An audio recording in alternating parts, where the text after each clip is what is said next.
ইরানের সঙ্গে যুদ্ধ চলায় তেলের দাম বর্তমানে আকাশচুম্বী এবং দিন দিন এটি লাগাম ছাড়া হচ্ছে।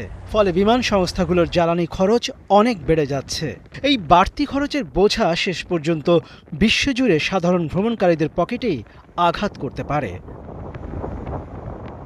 সিএনএনে প্রকাশিত এক বিশ্লেষণে দেখা গেছে, এই যুদ্ধের ফলে অপরিশোধিত তেলের দাম যেভাবে বৃদ্ধি পাচ্ছে, তাতে বিমান সংস্থাগুলোর পরিচালন ব্যয় এখন নিয়ন্ত্রণের বাইরে।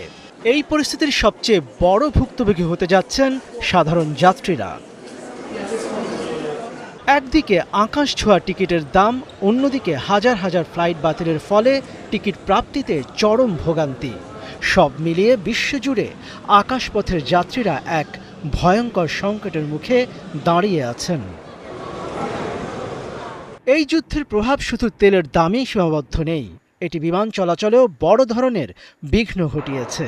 বিমান চলাচল সংক্রান্ত গবেষণা প্রতিষ্ঠান সিরিয়ামের তথ্য মতে গত ২৮ ফেব্রুয়ারি থেকে এখন পর্যন্ত এই অঞ্চলে প্রায় ৫০,০০০ ফ্লাইট বাতিল করা হয়েছে। এটি বিমান সংস্থাগুলোর স্বাভাবিক কার্যক্রমে বিশাল নেতিবাচক প্রভাব ফেলেছে। আমেরিকান এয়ারলাইন্সের সাবেক নির্বাহী রব ব্রিটন পরিস্থিতি ব্যাখ্যা করে বলেন, একটি এয়ারলাইন্সের মোট খরচের প্রায় ২০ থেকে ৩০% ব্যয় হয় এই জেট ফুয়েলের পেছনে, আর এই খরচ পুরোটাই নির্ভর করে আন্তর্জাতিক বাজারে তেলের দামের ওপর। ঐতিহাসিকভাবে দেখা গেছে, জ্বালানির দাম বাড়লে বিমান সংস্থাগুলো দ্রুত টিকিটের দাম বাড়িয়ে বাড়তি খরচের সমন্বয় করে থাকে। জ্বালানি তেলের বাড়তি দাম শুধু ভাড়াই বাড়াবে না, এটি অন্যভাবেও যাত্রীদের ক্ষতি করতে পারে। অনেক ফ্লাইট আগে লাভজনক থাকলেও এখন তেলের দামের কারণে সেগুলো লোকসানি হয়ে পড়েছে।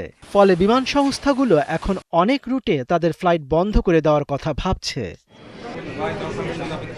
এদিকে হরমুজ প্রণালী বন্ধ হওয়ার প্রভাব কেবল তেলের মধ্যেই সীমাবদ্ধ নেই। বিশ্বজুড়ে কৃষকরা সারের জন্য এই জলপথের উপর নির্ভরশীল। সার সরবরাহ ব্যাহত হলে কৃষি উৎপাদন ক্ষতিগ্রস্ত হবে, যার ফলে নিত্যপণ্যের দাম সরাসরি বেড়ে যেতে পারে। ফলে তেলের সংকটের পাশাপাশি বিশ্বজুড়ে এক ভয়াবহ খাদ্য মুদ্রাস্ফীতির আশঙ্কা দেখা দিচ্ছে। মনিরুজ্জামান বাবু, ৭১।